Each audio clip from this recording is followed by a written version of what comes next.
All right, now I gotta get rid of this thing that's up on my screen and get back to where I was. Hide meeting. Yeah, that's what happens when Zoom does an update. And I just randomly click it 10 minutes before the meeting. That's always a mistake. Okay. I think I'm gonna have to get into this thing later and get refamiliarized with the new setup. I thought it was pretty good as it was. That's a sort of Microsoft thing to do, but we already talked about that. Let's look at where we are right now. This is Genesis 3 to 6. We've talked about Genesis 1 and 2 being an ordering, it's a very post-Enlightenment Western way of thinking about it. The great ordering process of God creating the universe step by step and ordering it until it reaches some kind of pristine state. And I switched that word order out for useful, because the glory of the universe is not that it's ordered, but that it's useful to the creator. And then man wrecked it. And we are there now. So we start with a useful, pristine, ordered creation at the end of chapter 2. And then disorder begins to, corruption enters the scene in chapter 3 at the beginning. And then it's this slog, this degenerative slog right here that you see, from the infection through Adam to what we could call moral ruin in Genesis 6, which is the word that the narrator uses to describe it. Am I in chapter 6 here? Now the earth was corrupt. Of course, what he's talking about here is moral corruption, right? Violence. So he's already talking about the earth being ruined, because those are synonyms in this context, and that's translated ruin in other places. And so you have a ruined creation, which he will now ruin. And so in a sense, you could say from God's perspective, it's no worse than it was. It'll be no worse after the flood than it was before the flood, because it's useless to me as the creator. So I'm gonna do something. And that's what you're seeing right here. You reach a point of moral ruin at the beginning of chapter 6, personified or characterized by violence, plus who knows what else, which I illustrated using the idea of the purge, which you see in movies, the 24 hours of chaos that people are allowed to engage in to get it all out. And that's my OCD is coming in. There's something on my screen, so I'm gonna get it off. No, I'm not. Yes, I am. Okay. So that's the idea, but it's a slow slide from chapter 3 to chapter 6. And now we're there. And what we're going to find out in chapter 7, well, let's just stop there till we finish chapter 6. So that's where we are. We're down here. God has already characterized it this way. The earth was ruined, corrupt, whatever you want it, useless. Pick a word. In the sight of God. There's the sight of God again, by the way, right? The beginning of the chapter, verse 5, the Lord saw that the wickedness of man was great on the earth. Then later on, Noah found favor, verse 8, in the eyes of the Lord. And now verse 11, we're back to the God's eye view. The earth was corrupt in the sight of God. Verse 12, God looked upon the earth and saw that it was corrupt. So he's just beholding the corruption. It's all he sees is corruption. He doesn't see man is basically good, said God never. Man is basically corrupt. It's worse than that. He is corrupt without any modifier, without any mitigation, like basically or something like that. There is no basically anything with God. He sees with the eyes of the creator. And in the eyes of the creator, there is simply corruption or ruin. And that's the way he characterizes it. And so he gives the great pronouncement in verse 13, which I think is where we are at right now. Then God said to Noah, the end of all flesh, out of nowhere, I don't know what he was thinking. He's introduced in verse 8, Noah. He just calls attention to him. He stands him apart, and then he finally speaks to him in chapter 13, or verse 13. The end of all flesh has come before me, for the earth is filled with violence because of them. And behold, I am about to destroy, corrupt, ruin them. The earth is ruined. I will ruin it. Therefore, make for yourself an ark of gopher wood. You shall make the ark with rooms and shall cover it inside and out with pitch. We get a very detailed account of the ark at this point. And this is how you shall make it. The length of the ark, 300 cubits. 300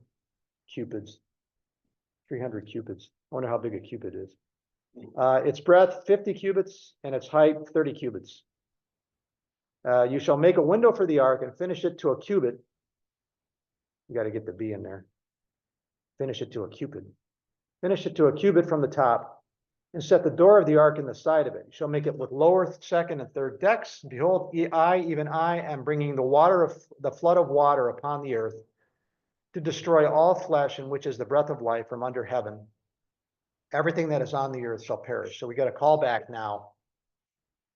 We get a call back. Just keep it up because there's going to be more than one.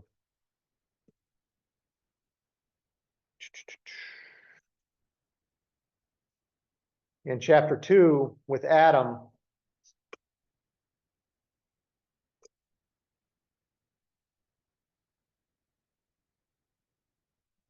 where's it at? There. Verse 7.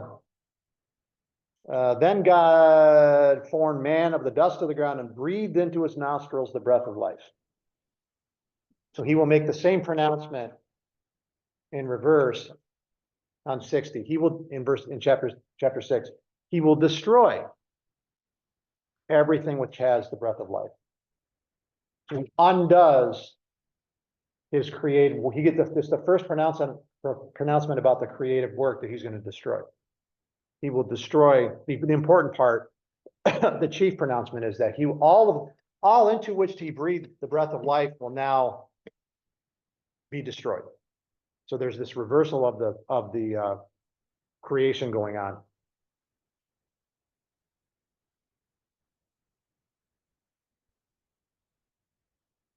Let's see. Destroy all flesh, in which is the. Let's add another one right there. They just keep piling up, don't they? There's one. All flesh which is in the breath of life from under heaven, everything that is on the earth shall perish. But I will establish my covenant with you, and you shall enter the ark, you and your sons and your wife and your sons' wives with you. So the covenant what is the covenant? He doesn't state what the covenant is, other than some kind of new founding relationship with mankind personified in Noah or something like that we can talk about that in a bit. And every living thing of all flesh, you shall bring 2 of every kind into the ark to keep them alive with you. They shall be male and female. Of the birds after their kind, and of the animals after their kind, of every creeping thing of the ground after its kind. And you can hear these callbacks, right? To the story of creation. Now we're all the way back when he creates the animals and so forth. Everything is after their kind. After their kind. One after another. After their kind. I don't know how many there are here, but how many times does that appear in there? 10 times. You see that reflected. Important concepts. So now, one by one, whoops, we'll get back to that.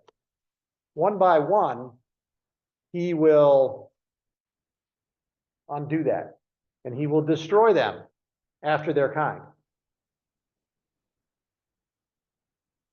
I'm sorry, he will bring them into the ark. He will destroy them, into which everything has the breath of life, and then he will bring them into the ark after their kind. So he creates them after their kind, and then he's going to preserve them after their kind in chapter through the flood. Let's see. Of the birds after their kind, of the animals after their kind, of every creeping thing of the ground after its kind, 1, 2, 3. 2 of every kind will come to you to keep them alive. So it begs the question, what is a kind? we have no idea. We can make guesses. We can extrapolate from the present to the past and say, for example, that all dogs extend canine, to speak in programming terms. So canine is a kind. We can say something like that, but I don't know how helpful that is. That's how software development works. You create a kind, and then you extend the kind that, you create in the world, for example, in the world of in the automotive world, you have vehicle. But a vehicle doesn't exist. It has to become, that's a kind of thing. It's not even that. You have to extend vehicle into truck and car and motorcycle and snowmobile. But even then, that's not good enough. You have to extend that into something more particular. So perhaps a truck is a kind from which you get F-150, but even that's not good enough. Because an F-150 comes in how many different varieties, right? Or a Toyota Camry or something. And so you have a kind that then it gets instantiated as a bunch of different manifestations of. So somewhere up there in the chain of the thing, there is the kind that got preserved on the ark. And I'm perfectly fine with the idea of a canine. What such canine would look like, I have no idea. But if you assume there's some higher level canine that got put on the ark, and then after the flood, that canine would have then become adapted in different ways and become the different types of that kind that we see today over time.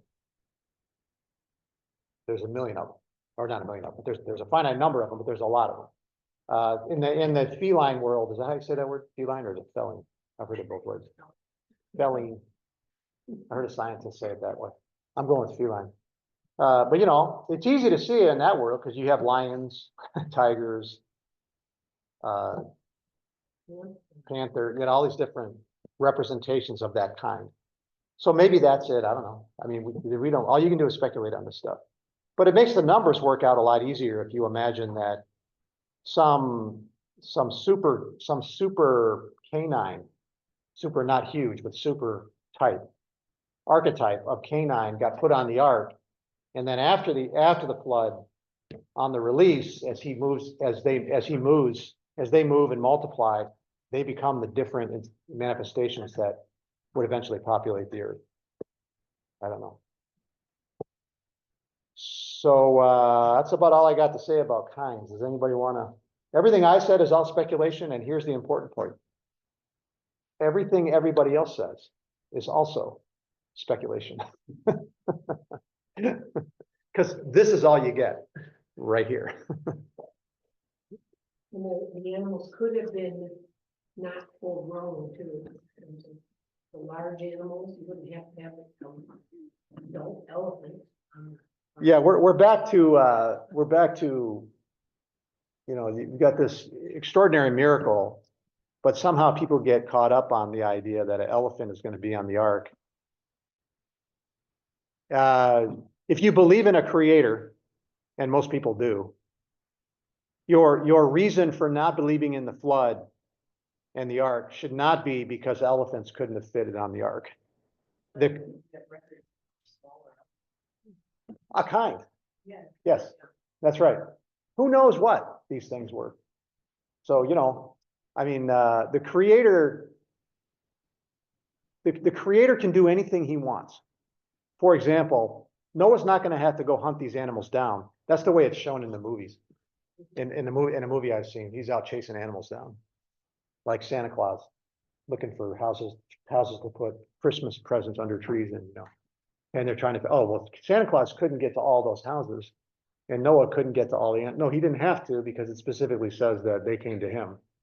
But anyway, the logistics of the thing. My guess is it was not a logistical nightmare for the creator of the universe, any more than the creation itself was. He didn't seem to be having a big problem with the creation when he did that. So I don't think this is that. Those are not the kinds of problems that I would have. I don't have any problem with the flood. Once you buy into the idea of the creator, the flood, the logistics of the flood are no obstacle once you buy into the idea of the creator. If you're not going to buy into the idea of the creator, then you have a whole different set of problems that are far more, in my mind, far more insurmountable than anything in the, there's a lot of people that don't believe in this stuff because they think it's ridiculous. And I just think, okay, so you don't believe in God. Everything you think, think of the ridiculosity. Here we are. Here everything is. In a finite universe, a finite age. You have to account for that.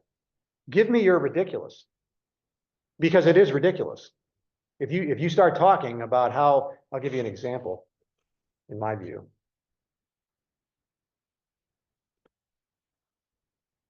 I was looking through some stuff this morning, I get this in my Google feed. Meteorite 100 times bigger than the dinosaur killing space rock. Sure. May have nourished early microbial life. A couple weeks ago, we were talking about the origin of life. And the problem is difficult enough on the Earth that speculation has now moved to off planet. And how perhaps we're going to learn stuff from life developing on other planets or moons. Or I even mentioned it, I think, that an asteroid may have brought the components needed for the genesis of life on Earth. And here's right out of it. Here's one 16 hours ago by Stephanie Pappas.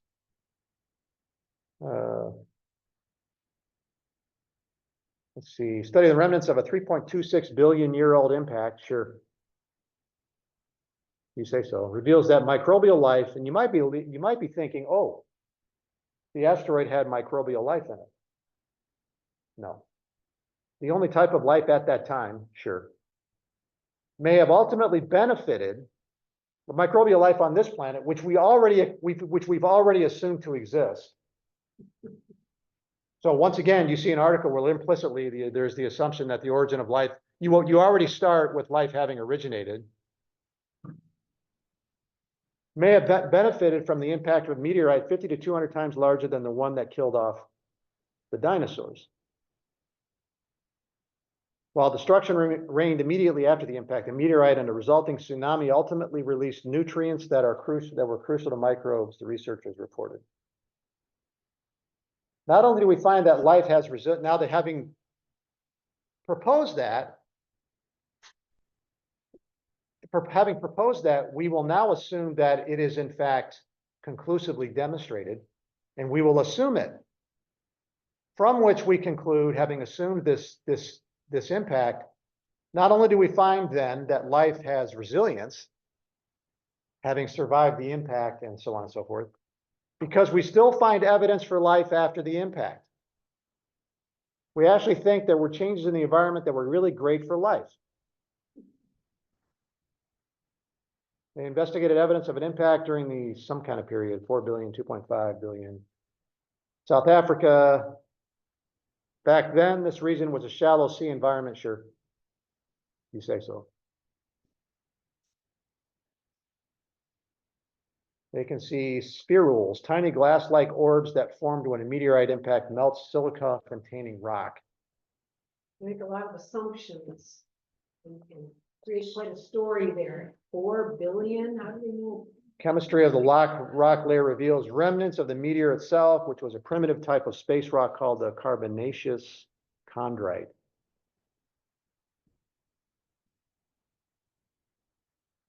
Not only did it cause a worldwide tsunami, sure, but it also threw up dust that would have blotted out the sun. Evaporated minerals show that the impact also heated the atmosphere. It would have been quite disastrous for any life on land or in shallow water. So it brings these minerals. There were spikes in the elements essential to life. The first was phosphorus, which was in short supply. Okay. Iron, or an iron planet. plentiful in the oceans, but not in the shelf, so I don't know. Provided iron. Explains how life began to flourish on a young planet beset by space collisions. So this is where we're at. Part of the problem here is not just the origin of life, but what I'm reading between the lines of this, what I get is the inability to even figure out, assuming the origin of life, how you get past microbes.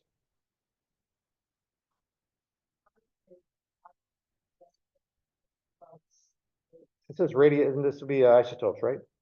Who knows about this? Come on, fact girl. Fact girl doesn't have a fact on this? How they date this stuff? She's just like that stuff. Yeah, there's that too. Yeah, there's that too. Yeah. Creative destruction. I don't know. I thought the dating, carbon dating only goes back so long. I thought it was radioactive. Yeah. That's going to radiate differently depending on the material. Well, that's another thing. So one of the important assumptions always in the case of this sort of thing is the uniformity of processes and causes and effects over time. So the assumption has to be that the processes, Darwin implied it, no, he stated it in his primordial soup quote that we looked at earlier. It has to be assumed that there were no novel processes that were in play 4 billion years ago that we have no access to. Same color I do. There's all kinds of assumptions that go, all kinds of assumptions that go with that.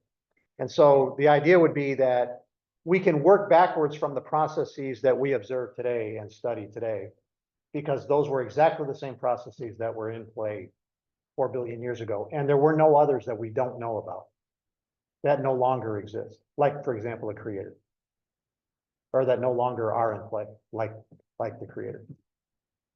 He's ruled out just based on the uniformitarian principle, because he comes and goes. He acts and then he doesn't act, and he's unpredictable, and you don't know when he's going to act and when he's going to stop. That's the problem with him. And you don't have access to his methods or his formulas or anything else. And so that's all ruled out in favor of uniformitarian thinking, which all of this is based on. But anyway, this is seems to me we have trouble getting out of microbes, getting past microbial life. Let's see what she's got her background in. Senior writer for, she got a bachelor's degree in psychology. Is that a fact? Okay.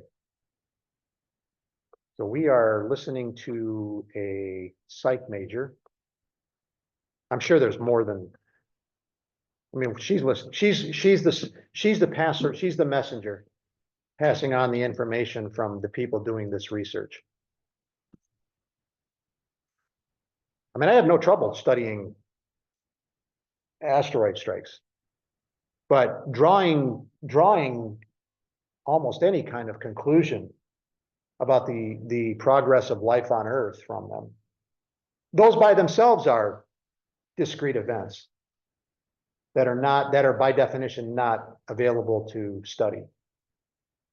So all you can do is say the asteroid was such and such size, and it contained, and this is partly speculation, made of such and such materials, and in such a case, it would produce these kinds of consequences and forces and so forth. And you're just kind of off to the races on the guesswork, with no way to. It's not like you can make a proposal, a theory out of it, and then test the theory. You know, you can take a little mini something and run it into something else at a certain speed, and then change the scale of it and do the math to move the scale up, but it just shows me that Harvard has come a long way in fact used to teach pastors, and now they're so liberal that they don't even have a fucking idea who God is. yeah, all the Ivy League schools were at one point, I think, all of them were Christian schools, Princeton, Penn, Yeah.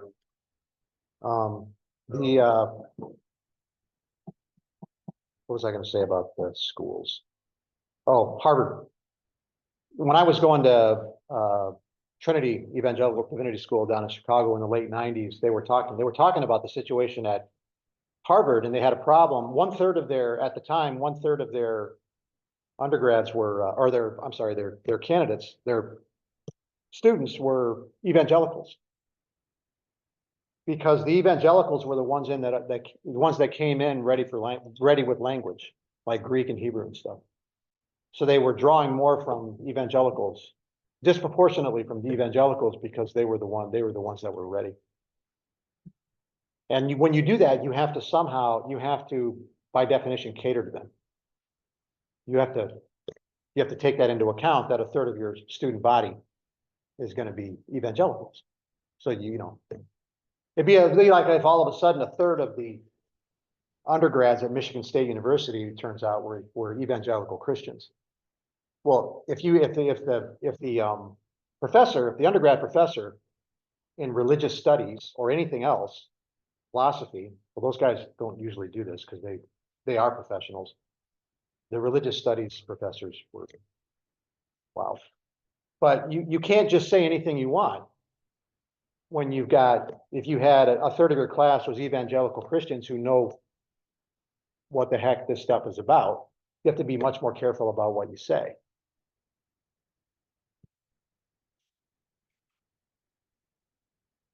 Which I should probably be. Anyway, let's continue on here. Oh, I don't have my notes for 16 either, so or chapter 6 either. I forgot my notes again. I've got 7 now, but I don't have 6. So I don't know what I was going to say about all this stuff, although I've already said a lot. So let's see let's talk about these dimensions. And I don't know that there's a lot to say. The covenant is interesting. That's a look forward, right? That's a peek forward. I will establish so in the midst of this hopelessness, he's not only going to save 8 people, there's a plan for their future. There's a plan for the human race through them afterwards. He's not just going to save them and turn them loose afterwards. Okay, good luck. You're on your own. There's the covenant with Noah obviously is meant to lead to the covenant. There's a direct line of descent from the covenant with Noah to the covenant with Abraham. The covenant with Noah is a stop on the way to get to the covenant with Abraham. But it also established the covenant that he made with Adam, because Noah was part of Adam's line people, so it's basically just an extension of the covenant that he made with Adam. Yeah, we don't really hear about a covenant with Adam, but But I mean, it's the covenant that you modify and. yeah, that's a good point. We'll go back and talk about it after the fact. Part of the covenant is going to be a recapitulation of what God said to Adam, to man, be fruitful and multiply. Let's talk about these dimensions, 300 by 50 by 30 cubits. A couple of ways to read this. So there's the cubits. So you can do the math. These are square feet, these second two. So you can do the math on the cubic feet. It's pretty big. Somebody do the math.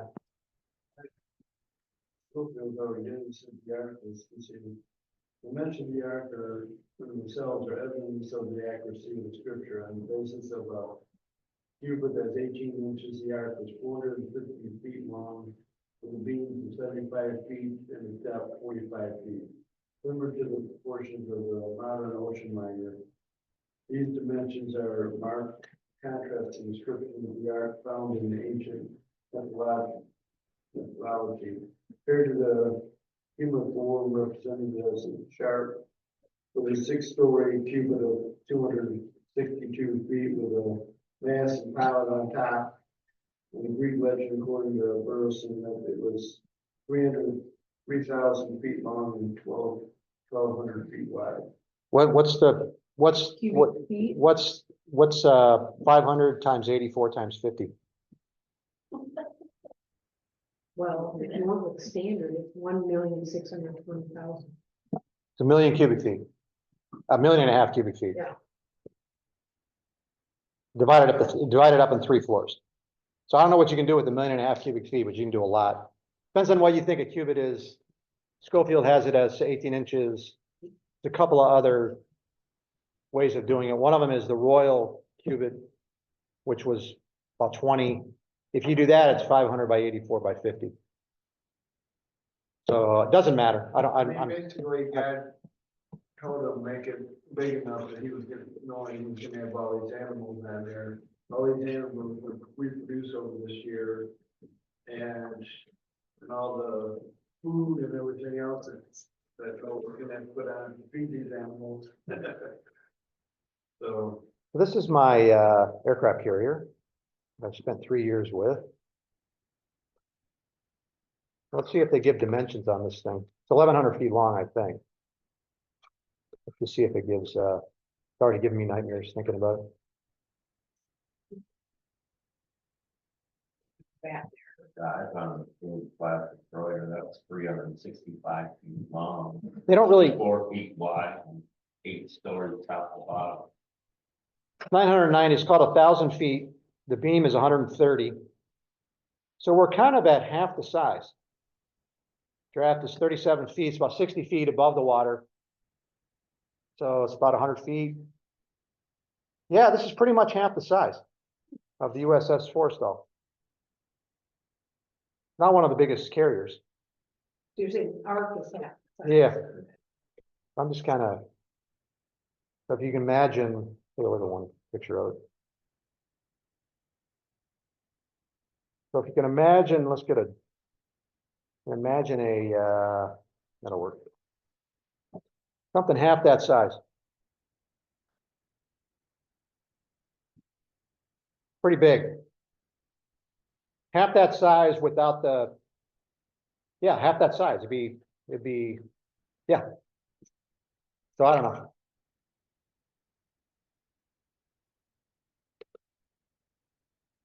Enough of that. Giving me nightmares.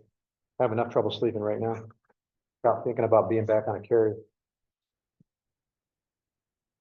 Let's see, what else we want to talk about here?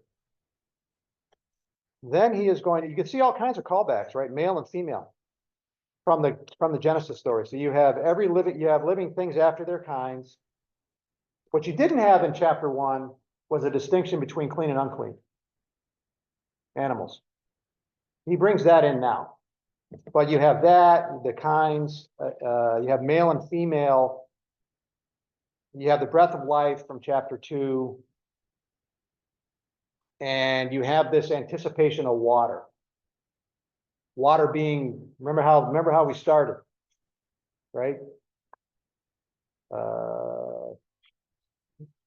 Spirit of God was hovering over the surface of the waters. And so you have a uniformity in creation. You started with the default situation of a great abyss of water, a dark abyss. It's going to restart. It'll be a great abyss of water, but there will not be in darkness because there will be a sun and stars. But it's already there. You can see these elements of creation entering into the narrative. And then it's going to close with, thus Noah did, according to all that God had commanded him, so he did. You will see the same kind of statement with regard to Moses, maybe Joshua, the sons of Israel sometimes. There's a summary statement that they did all that the Lord had commanded them. And you see that from Noah as well. So the righteous man does exactly what he's told to do. And that's how the chapter is going to end. A lot of detail. We have this introduction of this idea of clean animals, which has never been mentioned before. Even with the sacrifices that Cain and Abel brought, it was implied that it's implied here that no one knows exactly what a clean animal is versus an unclean animal. And so clean animals are going to be animals in the first place that are sacrifice material, quality for sacrifice. And they have characteristics, like, I don't know, any of them are scavengers, for example, or something like that. I don't know, it doesn't matter. The point is, you can see the mosaic idea of clean versus unclean already here before the flood, and it'll carry over to after the flood. So they didn't invent this stuff. This idea of clean versus unclean existed before the flood even started. Does anybody want to talk any more about this, or otherwise we'll proceed on to chapter 7? I mean, I ran roughshod over quite a few things that people are very interested in with regard to the ark, but I just don't know how much you can know other than what you see right here. We can look at a couple of these articles I got. We have the Alabamian. An Alabamian describes a visit to full-scale replica of Noah's Ark. Is this the? Yeah, is that what it is? Yeah. Yeah, so there's the ark as they see it.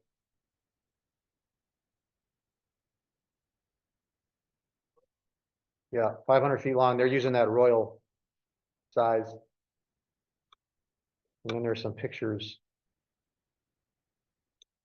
Isn't there some pictures inside? Yeah. Have you been there? Yeah, some pictures inside.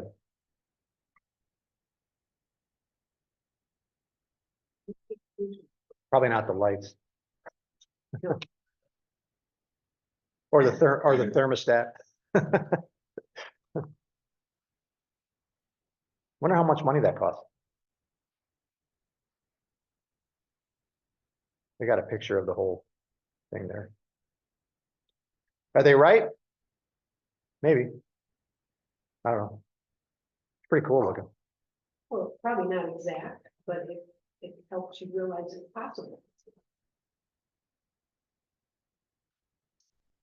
It's not Yeah, the like- dimensions of the ark make sense. You know, when you see kids' storybooks, they have this little tiny ark with a giraffe sticking his head up. And you go, well, that's ridiculous. But this looks feasible. What's the kind of a giraffe? Like old copy or something. What's the higher kind of a giraffe? Probably something opaque, and probably less, Yeah. less pattern. What is a giraffe related to? Like a tiger?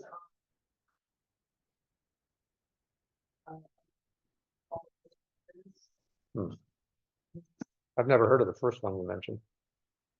They're cool. But just, what's amazing is the fact that Noah started building this ark by himself. You know, it took him 100 years to build it. And, I'm sure his sons eventually would say, big enough to help him, but,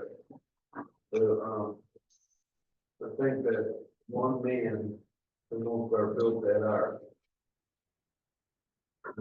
There's also speculation about whether they've located this. There's a difference of opinion from you people are all crazy. I have no irons. I have no dogs in this fight. Doesn't matter. But here's an article about, which I've known about this one for a long time. They think they found something that might be the ark on a mountain in Turkey.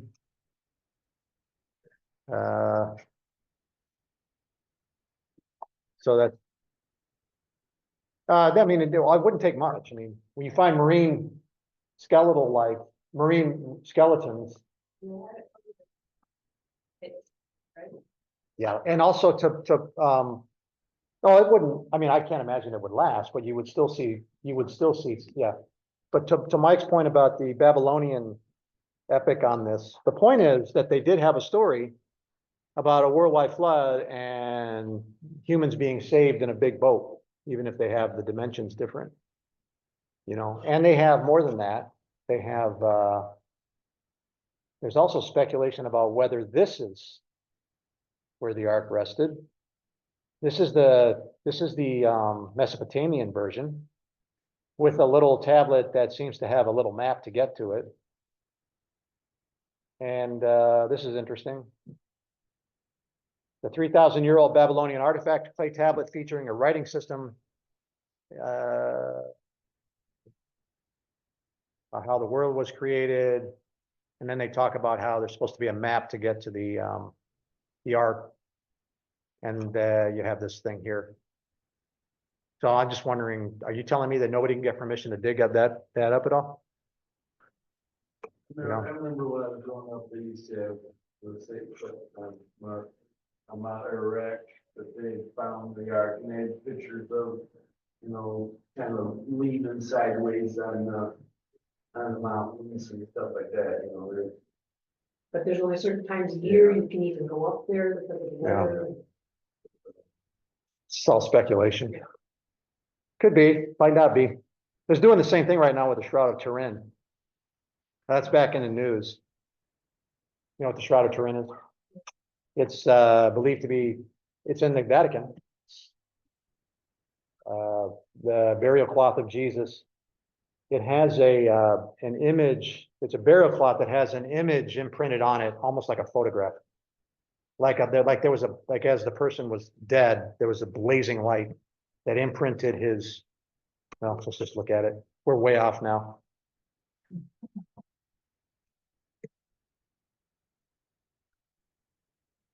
I have a friend that really believes in this thing here. I'm again, I don't have any irons in this fight, but you have this. It was thought to be a fraud for a long time. Well, it's probably still thought to be a fraud, but here it is. Here's the image on it. It's kind of interesting. You should look it up. I'm a little more sympathetic to this one.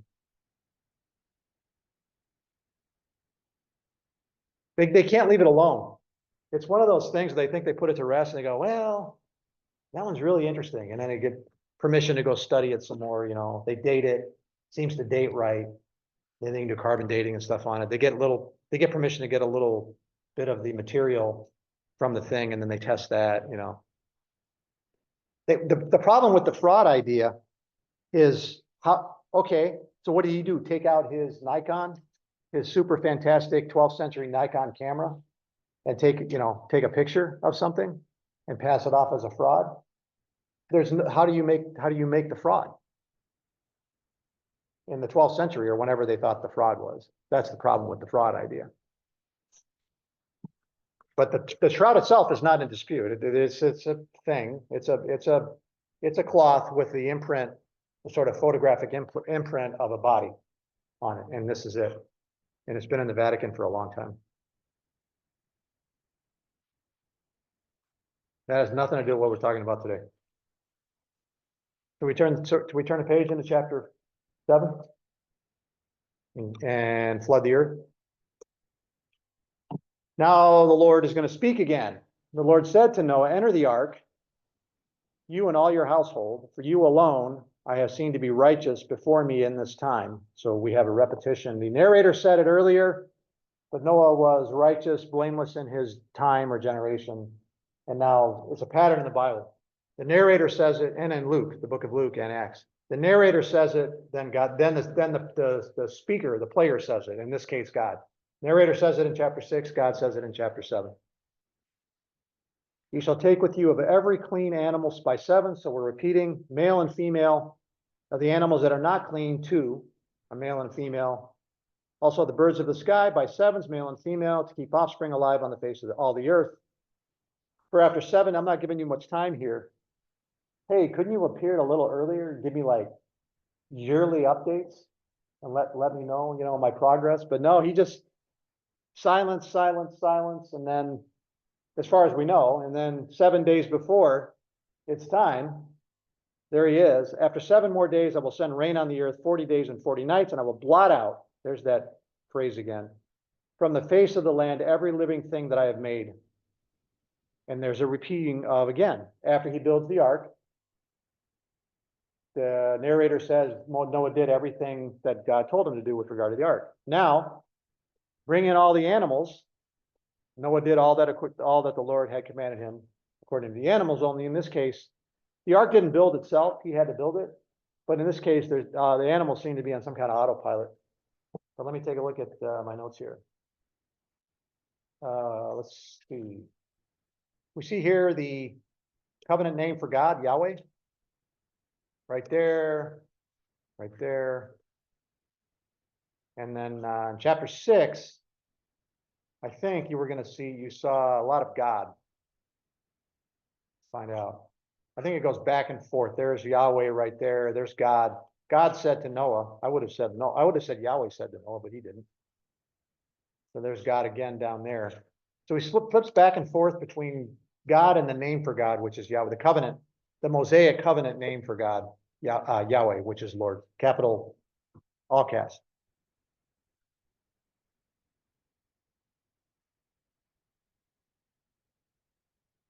Uh,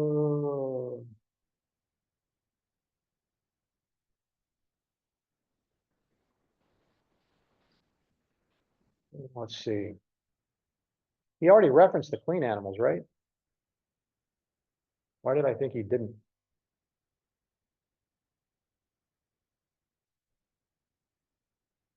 He didn't. I just imagined it. Of every living thing of all flesh, you shall bring 2 of every kind into the ark. Yeah, that's right. It's coming back to me. If you read my notes more carefully, to keep them alive with you, male and female. Of the birds, of the animals, 2 of every kind, so on and so forth. Then in chapter 7, he gets more specific. I want 7 of every clean animal. 2 of unclean, 7 of clean. That doesn't come until chapter 7. So the last possible moment. Oh, I forgot. The animal thing, I want 7 of every clean animal. clean animal. Okay. Interesting. It's clean or 7's a male and female. And the unclean are 2 male and female. Right. So it's like it's gonna have an odd over there. Guys and girls in the 7s. Why not 8? Here, but even. Well, there's 7 pairs. They 7 pairs. Yeah. 7. A pair, a 2 is a male and a female, and a 7 is a male and a female. That's how I read this.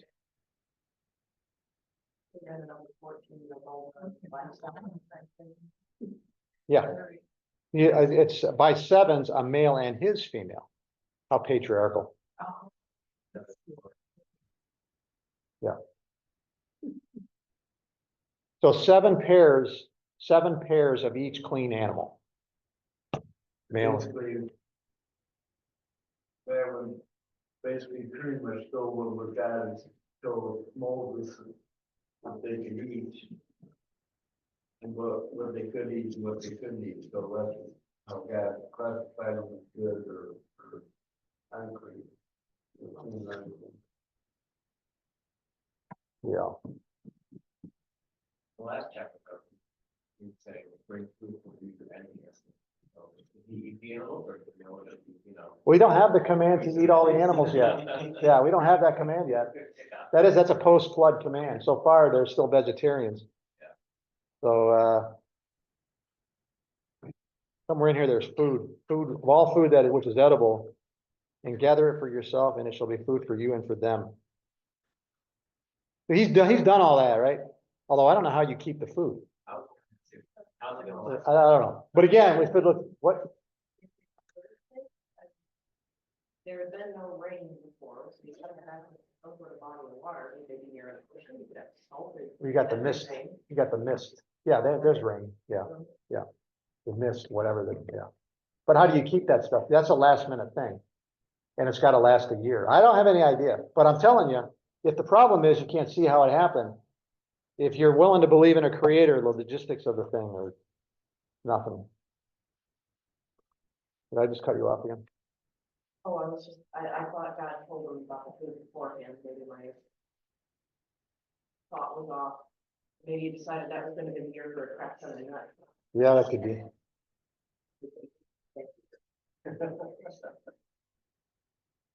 Okay.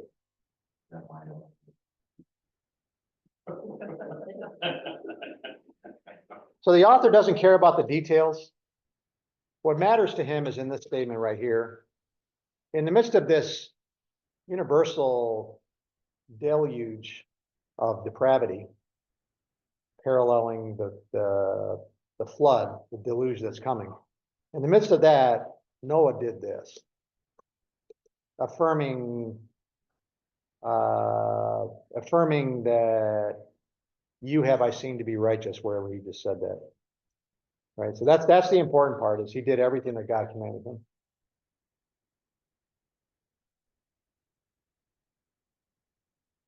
Oh, we gotta stop it on that. I got sidetracked on stuff again. You're not surprised. I got on here that, well, Noah was 600 years old when the flood of water came upon the earth. There's your marker. We want the year. Why don't they just give us the year, you know? Then Noah and his sons and his wife and his sons' wives with him entered the ark because of the water of the flood. So the 600 years, which would mean, according to what I wrote down here, I don't know where I got this from, at least one of Noah's sons was 100 years old when the flood came. Well, it doesn't say they're triplets. Just says he has had 3 sons. The 500 years old. He had 3 He sons. has 3 sons. I don't know that I'd read that as triplets. I would just say that when he was 500, at that point in time, he had 3 sons. Right? This is the definition of arguing about how many angels can dance on the head of a pin right here. So let's go ahead and stop and we'll deal with the flood next time. We should be able to finish. I don't have a lot to say about this. It kind of speaks for itself. The buildup as the water proceeds, as the water builds up and builds, the author does that with the narrative very effectively until it finally reaches over all the highest mountains. Kind of interesting how he from a literary standpoint, how he designed the narrative. So we'll go ahead and stop there. See if I get in trouble on anything I said this week.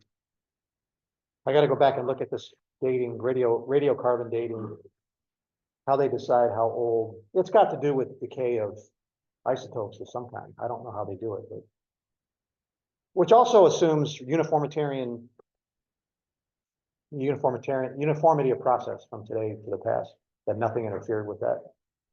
The only thing I could think of is maybe having them irradiated in space and how much it would have lost one. But in space, you never affect it from other radiation. So you're just- Yeah, you're picking. Yeah, you're picking up, yeah, I don't know. Yeah. I might look into that this week. I don't know. All right, then I'm gonna go ahead and stop. Stacy, thanks for joining us. I wonder how you turn the meeting off now. Stop meeting. Where? I'll stop it for you. Let's stop recording.